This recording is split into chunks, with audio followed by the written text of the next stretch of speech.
Welcome to another episode of Mastering Cybersecurity, developed by BareMetalCyber.com.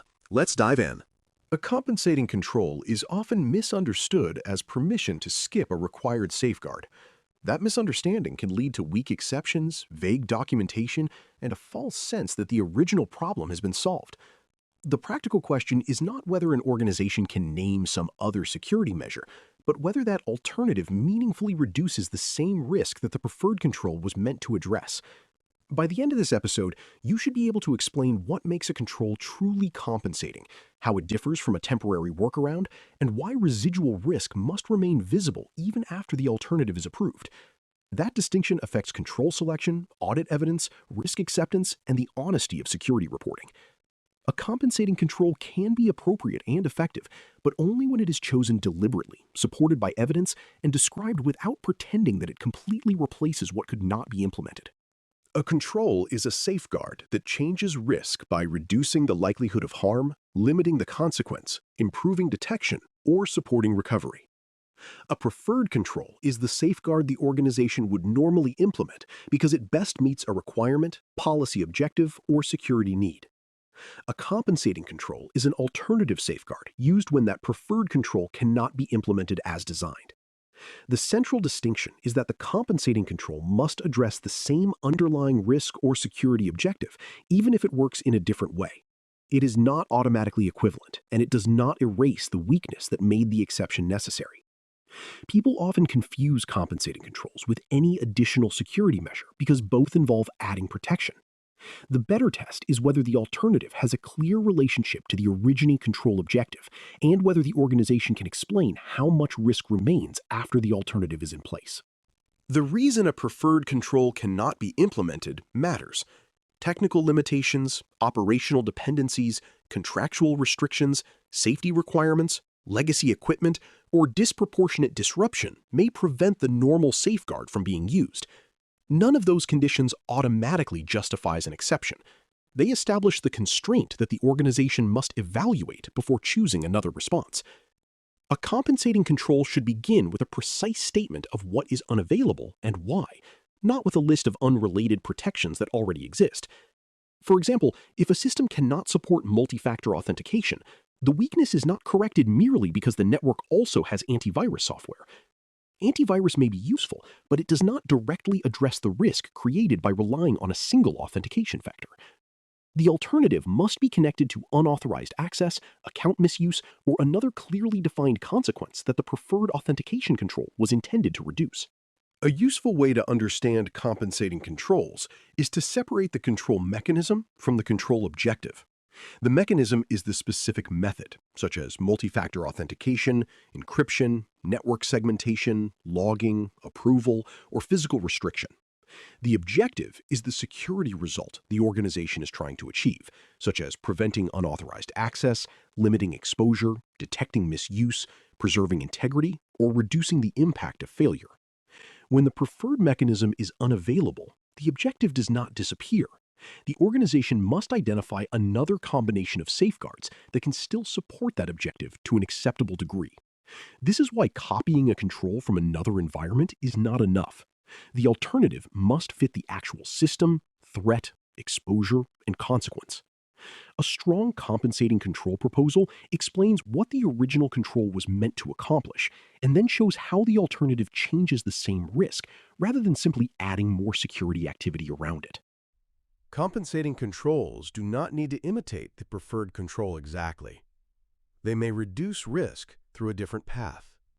A preventative control may be unavailable, so the organization may combine tighter access restrictions, faster detection, enhanced review, and rapid response to reduce the opportunity for misuse and limit the damage if misuse occurs. That combination can be reasonable, but it should not be described as identical to prevention. Detection happens after activity begins, and response depends on people, tools, and time. Those limitations affect the remaining likelihood and consequence. The strength of a compensating approach therefore depends on coverage, reliability, timing, independence, and the ability to produce evidence. An alternative that works only during staffed hours depends on a single reviewer, or produces logs nobody examines may look impressive on paper, while providing little real reduction in risk. Effectiveness must be demonstrated in operation, not assumed from the control description. A compensating control is also different from a workaround. A workaround is usually a practical method for continuing an operation despite a limitation, but it may not have been designed or assessed as a security safeguard. A compensating control must be intentionally tied to risk reduction, assigned to an owner, documented, implemented, and evaluated. It should have a defined scope and a clear statement of the condition under which it applies. A manual approval step, for example, may compensate for an unavailable automated restriction only when the approval is timely, independent, consistently performed, and supported by records. If people routinely bypass it or cannot verify what they are approving, the process does not provide the protection its description suggests. Calling a workaround a compensating control does not make it effective. The label should follow the analysis and evidence, not replace them. Another common mistake is to treat more controls as proof of equal protection. Security value does not come from counting safeguards. Several weak measures may still leave more risk than one well-designed preferred control. The organization should examine whether the alternative covers the same users, systems, data, transactions, and failure conditions as the original requirement. It should also consider whether the measures share a common dependency. Two monitoring tools that rely on the same incomplete log source do not provide meaningful independence. A manual review and an alert may both fail if the responsible team receives neither the time nor the authority to act. Compensating controls are strongest when their design reflects the specific weakness, creates dependable barriers or visibility, and limits the consequence of failure. The goal is not to assemble an impressive control list. It is to produce defensible risk reduction that can be explained, tested, and sustained. Before we continue, this episode is brought to you by the Bare Metal Cyber Academy. The Academy is a place for people who want to keep developing practical cybersecurity knowledge through clear, structured education.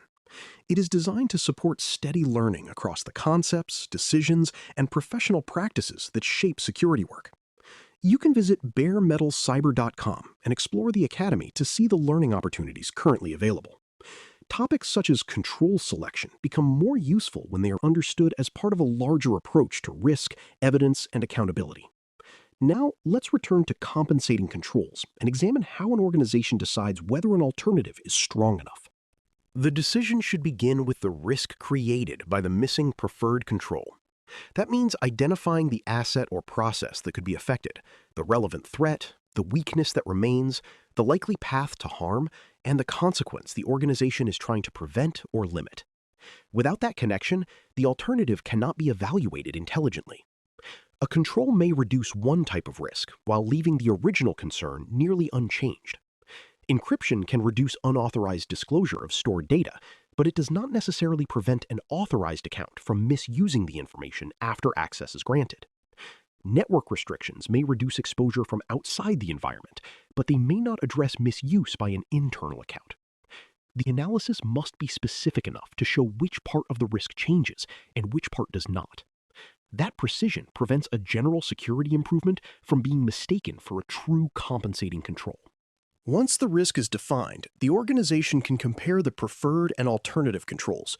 The comparison should consider what each control prevents, what it detects, how quickly it acts, who can bypass it, what evidence it produces, and what happens when it fails. The alternative may provide narrower coverage, slower detection, greater dependence on human action, or more complicated administration.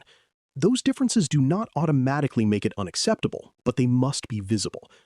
A compensating control can be adequate without being equal in every characteristic. The decision depends on whether the remaining risk falls within the organization's approved tolerance and whether the control can be operated consistently.